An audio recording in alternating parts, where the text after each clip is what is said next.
Bismillah. Assalamualaikum warahmatullahi wabarakatuh. Bismillahirrahmanirrahim. Alhamdulillahi rabbil alamin.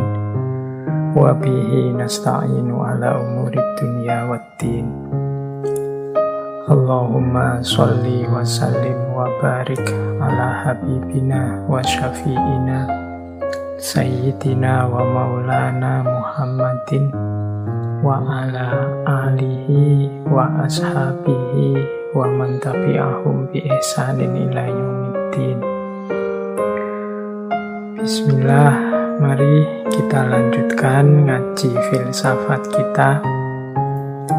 Malam hari ini kita memulai di tahun yang baru, sesi ke-1 di tahun 2021.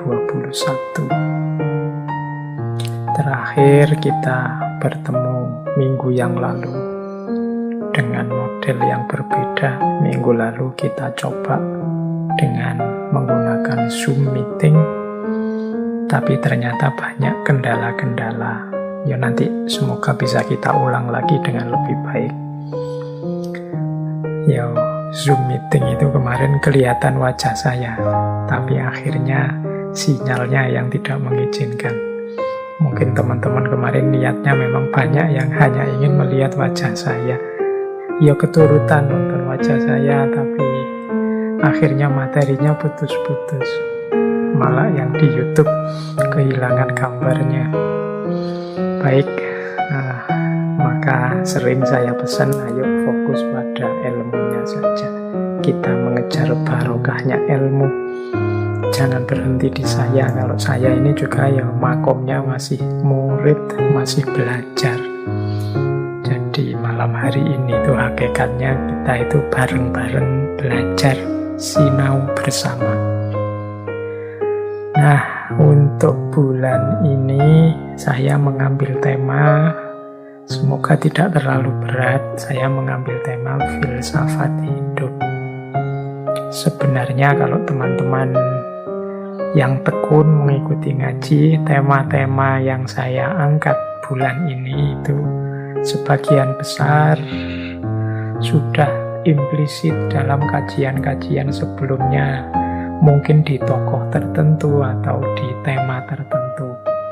Malam hari ini kita ambil bagian-bagian tertentu dari tema-tema filsafat hidup dengan penajaman-penajaman yang berbeda. Bulan ini kita akan membahas filsafat hidup dalam tema filsafat cahaya. Untuk malam hari ini kita membahas tema dari tradisi filsafat Islam, khususnya filsafat tasawufnya. Kemudian minggu depan kita akan membahas tentang dari barat, kearifan barat yang belakangan populer sekali, yang dikenal dengan istilah the law of attraction. Teman-teman mungkin pernah juga sekali dua kali menengok bukunya yang populer sekali beberapa tahun yang lalu, yang judulnya The Secret. Kemudian minggu depannya lagi kita bahas kearifan dari tradisi timur Taoisme yang dikenal dengan filsafat Yin Yang. Dan terakhir kita coba mengurai kearifan Jawa yang dikenal dengan istilah filsafat Cokro Manggilingan. Baik, semoga teman-teman sudah siap untuk belajar lagi setelah kita mengalami pergantian tahun. Semoga sudah tuntas dengan segala kegembiraan pergantian tahun dan segala kegelisahan karena pandemi yang tidak selesai-selesai. Mari kita mulai belajar saja, kita mencari hikmah-hikmah kearifan-kearifan hidup. Baik, malam hari ini kita akan membahas tentang falsafah cahaya.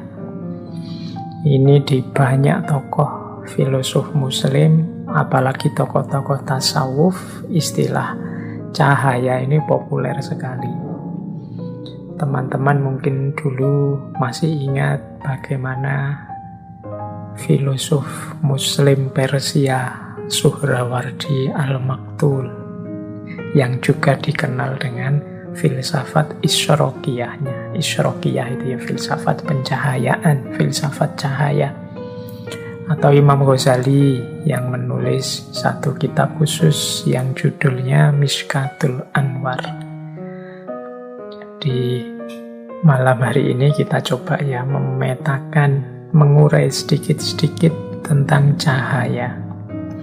Bagi dunia sufi, hidup kita ini sebenarnya sering diibaratkan seperti laron.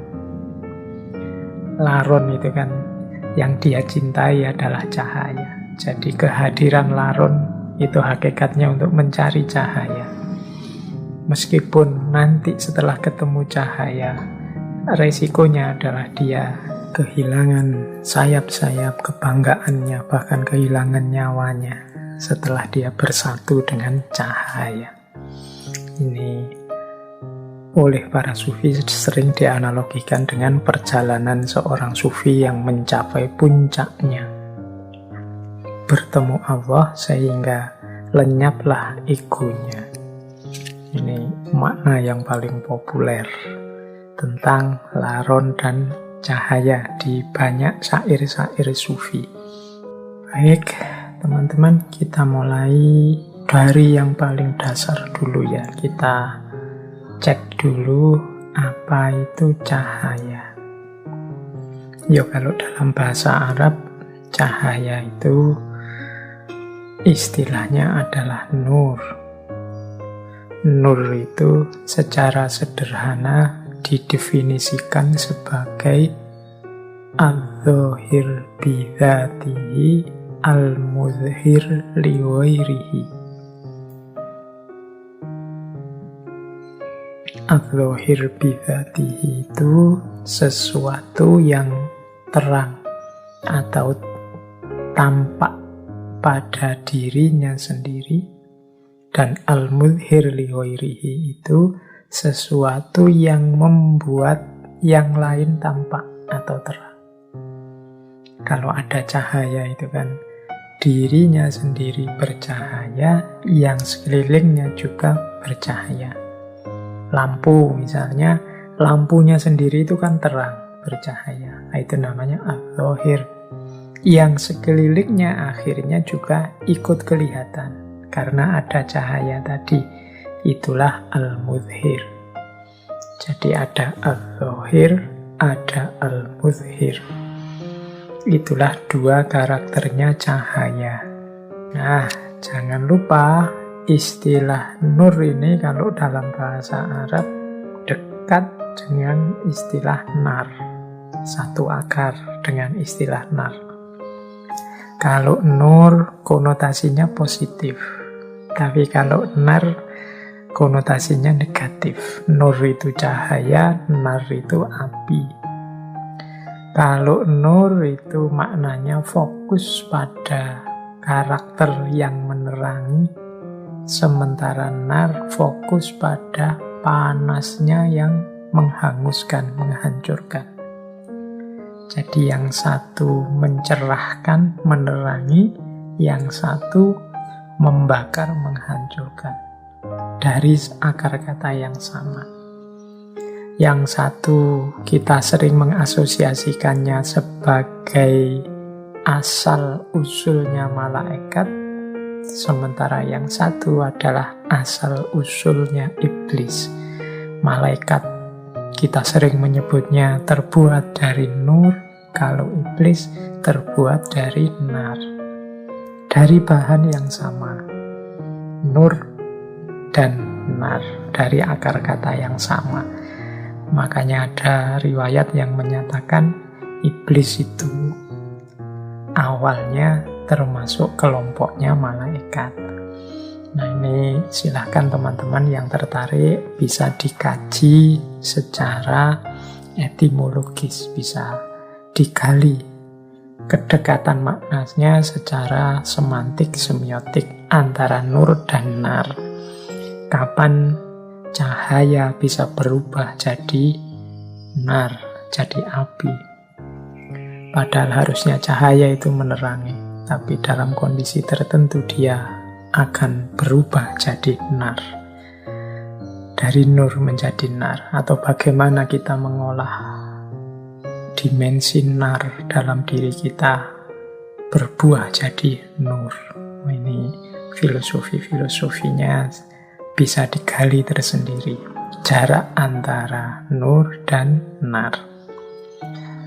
Nah, kalau teman-teman tekun menggali dalam Al-Quran, ada banyak sekali ayat-ayat yang menggunakan kata nur juga nar. Tapi nanti jumlah kata-kata nur itu jauh lebih sedikit daripada jumlah kata nar. Silakan teman-teman nanti meneliti ya, aspek semiotiknya, aspek kebahasaannya. Kita tidak akan terlalu panjang sibuk di situ. Kita masuk lebih dalam tentang hakikat maknanya nur atau cahaya dalam kehidupan kita. Baik, kita gali pelan-pelan. Apa sih yang dimaksud nur atau cahaya? Tentunya ya tidak persis sama dengan yang dijelaskan dalam fisika. Jadi istilah-istilah cahaya itu baik dalam Al-Quran, dalam hadis, atau dalam wacana-wacana tasawuf, itu kan jenisnya metafor. Jadi memaknainya tidak bisa letterlek, tidak bisa dibayangkan langsung seperti lampu dibayangkan langsung seperti senter gitu, enggak. Tapi dia metafor.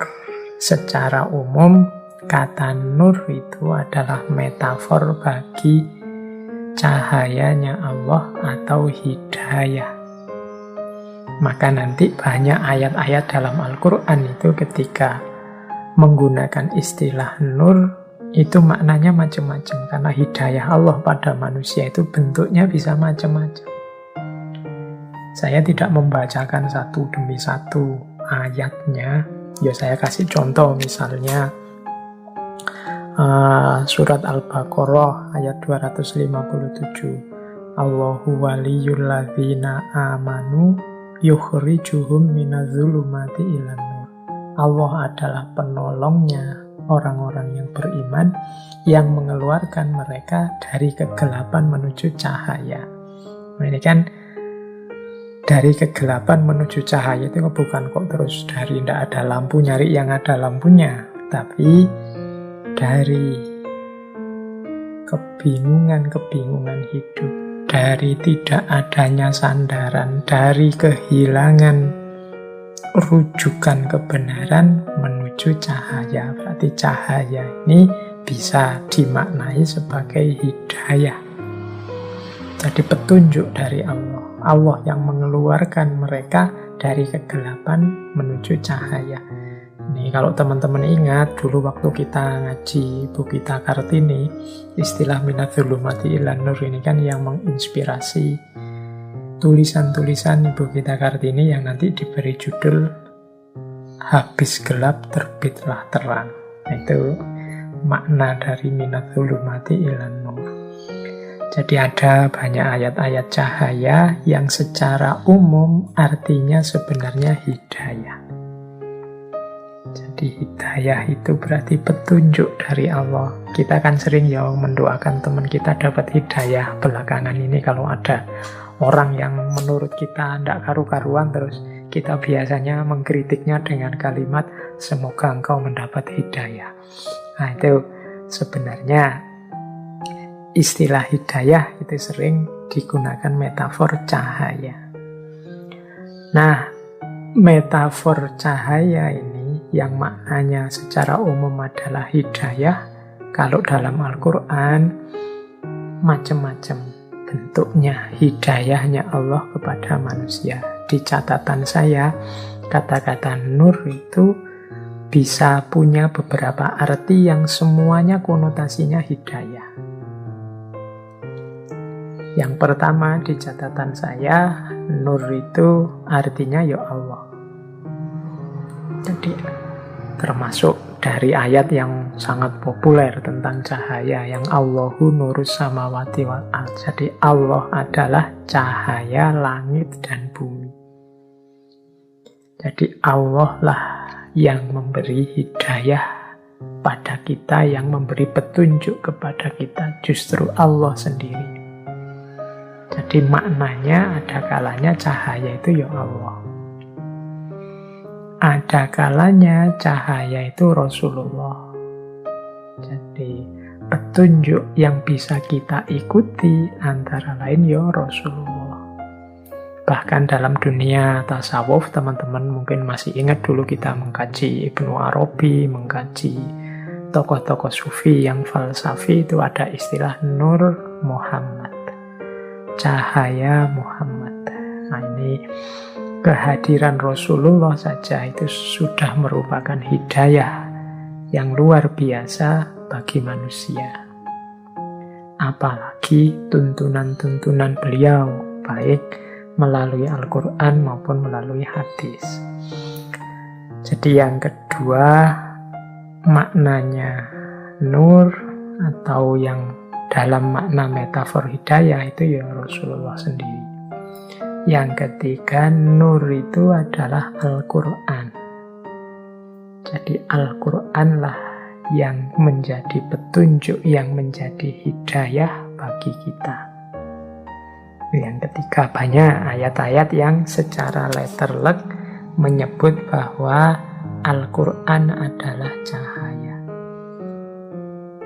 Misalnya surat An-Nisa ayat 174, ya ayuhan nasu qad ja'akum burhanum mir rabbikum wa anzalna ilaikum nuram mubina.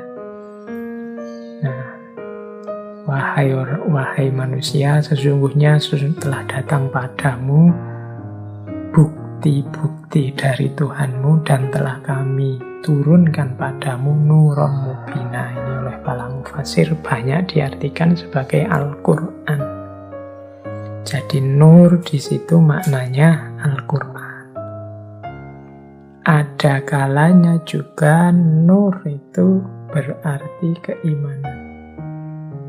Keimanan ini kan anugerah Allah pada kita.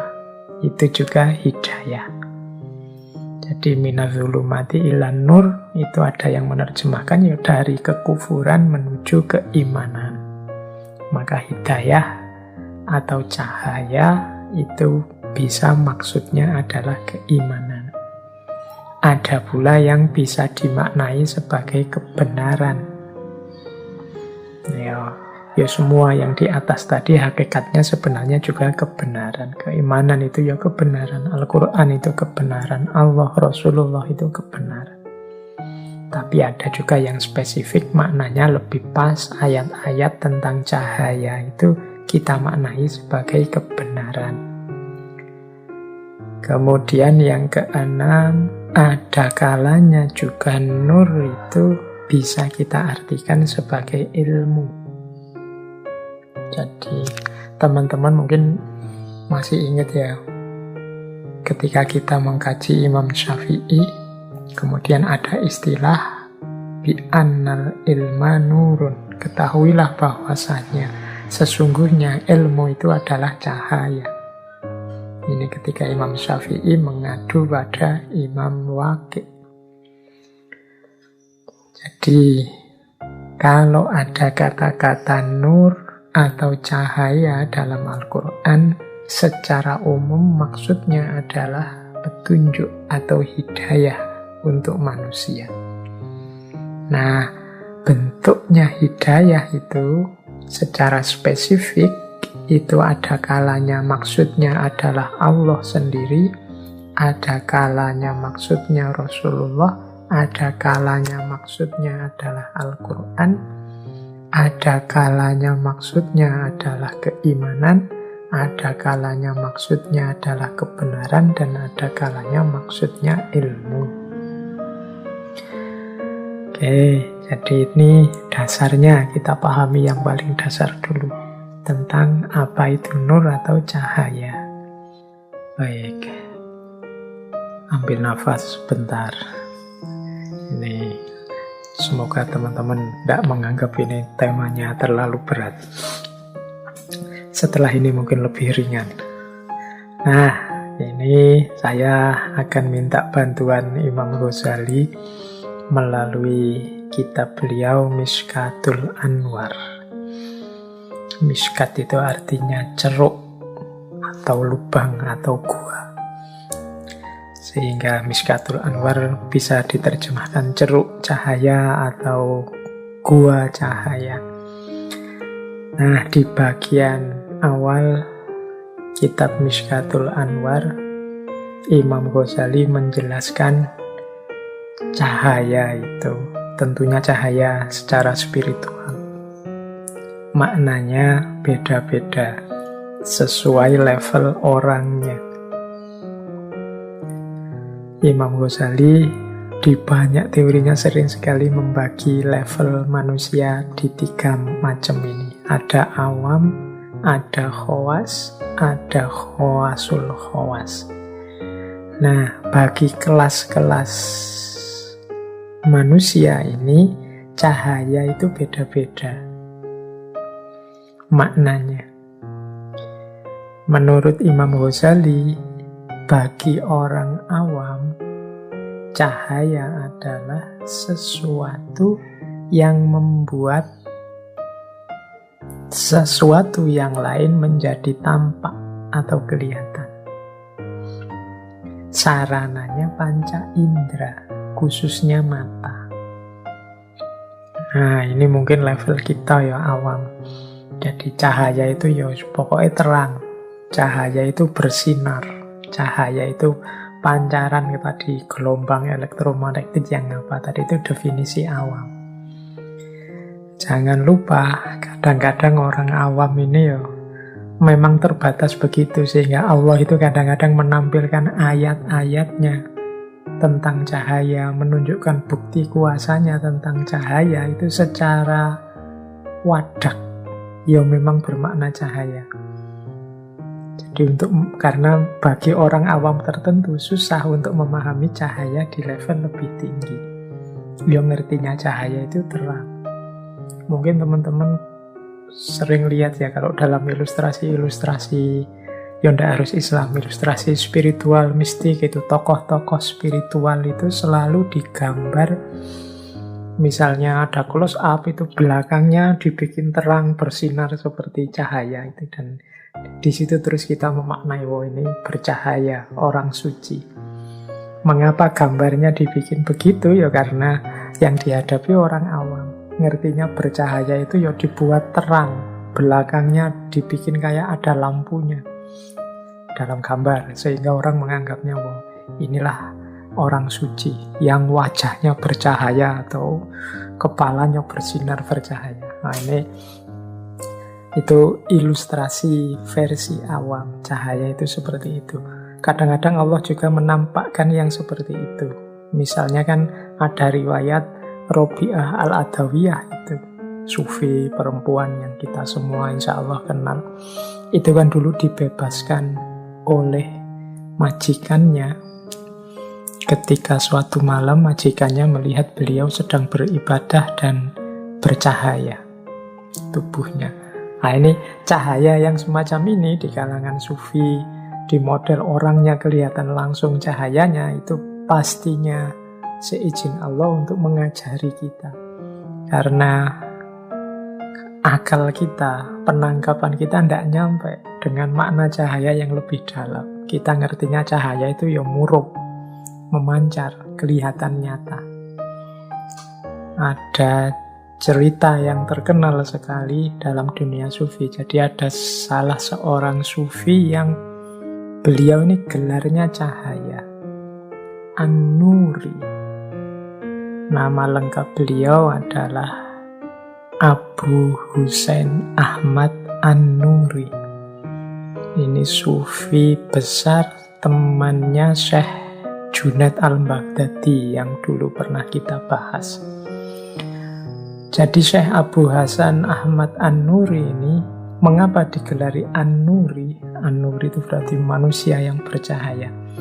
Karena ada riwayat beliau ini kalau bicara, misalnya ruangannya gelap sehingga tidak kelihatan apa-apa, dari mulutnya keluar cahaya sehingga satu ruangan terus terang benderang.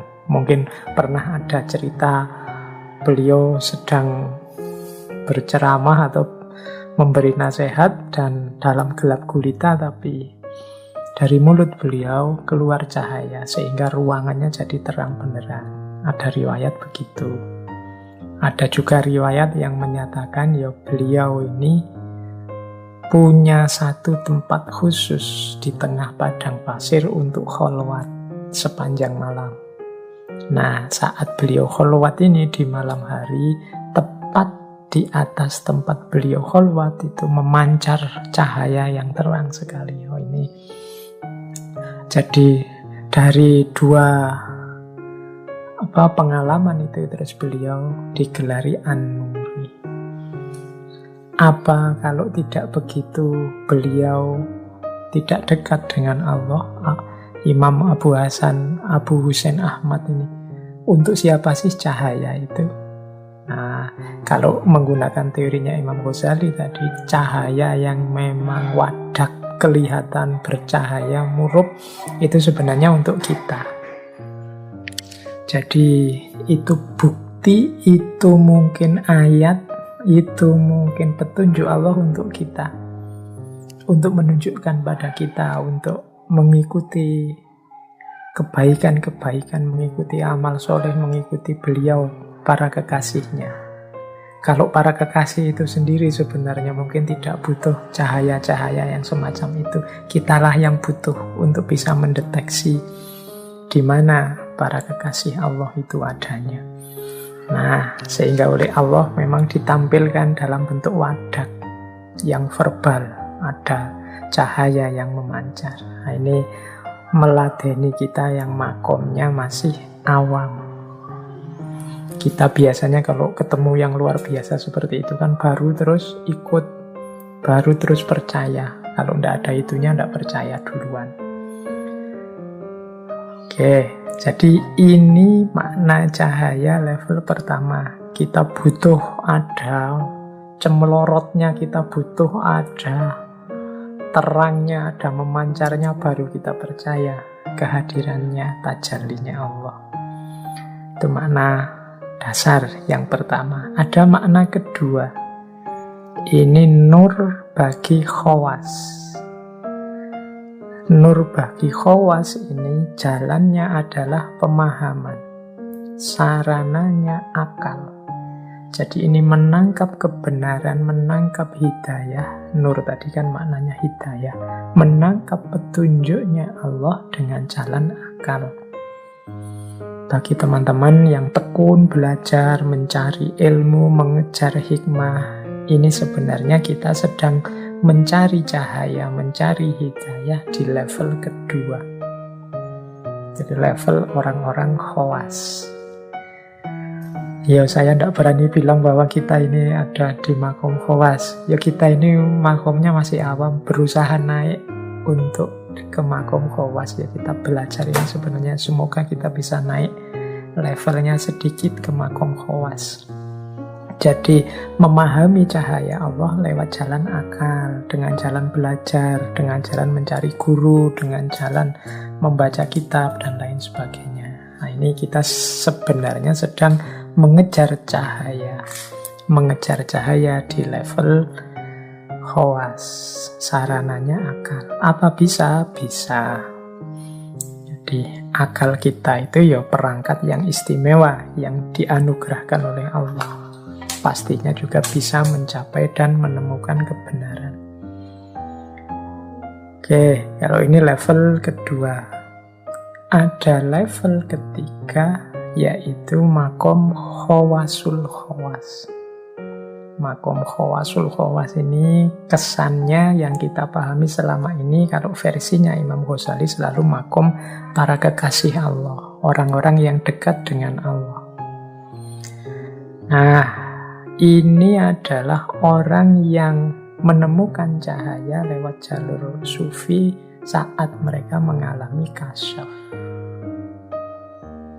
Sarananya adalah kebebasan. Bebasnya akal dari khayalan, dari waham, dari pandangan-pandangan yang duniawi dan lain sebagainya. Jadi jiwanya bersih, isinya hanya Allah saja, maka dia bisa memantulkan cahayanya Allah dengan sempurna. Kalau ini namanya nur bagi khawasul khawas. Ini makom yang tinggi para kekasih Allah. Jadi cahaya itu ada nur di level awam, ada nur di level khawas, ada nur di level khawasul khawas. Ini bisa dibahas di Mishkatul Anwar. Nah, saya lanjutkan. Ini sedikit melanjutkan ke Mishkatul Anwar. Menurut Imam Ghazali, hadirnya cahaya itu berdialektika dengan 3 hal dalam hidup kita. Jadi hidup kita ini kalau ingin utuh dan benar orientasinya, arahnya tidak sesat, itu butuh 3 komponen. Yang pertama az-zuhur, yang kedua al-ain, dan yang ketiga an-nur. Ini kalau kita terjemahkan letter luck-nya dulu sebelum masuk ke makna yang lebih dalam. Al-ain itu mata, an-nur itu cahaya, az-zuhur itu sesuatu yang tampak atau barangnya. Mudahnya begini. Misalnya sekarang saya melihat HP. HP-nya harus ada, mata saya sehat, dan harus ada cahaya. HP-nya sendiri itu az-zuhur, mata saya yang sehat al-ain, kemudian an-nur itu cahaya. Harus ada 3 komponen ini baru saya bisa memahami dengan benar adanya HP di depan saya ini. HP-nya ada, matanya sehat, tapi cahaya tidak ada, maka tidak ada gunanya mata dan HP tadi, wong tidak kelihatan. Ini kalau saya tarik ke makna yang lebih dalam, akalnya sehat, kebenaran kenyataannya ada, tapi hidayah dan petunjuknya Allah tidak masuk, ya kita tidak akan menemukan kebenaran itu, kita tidak akan melihat kebenaran itu.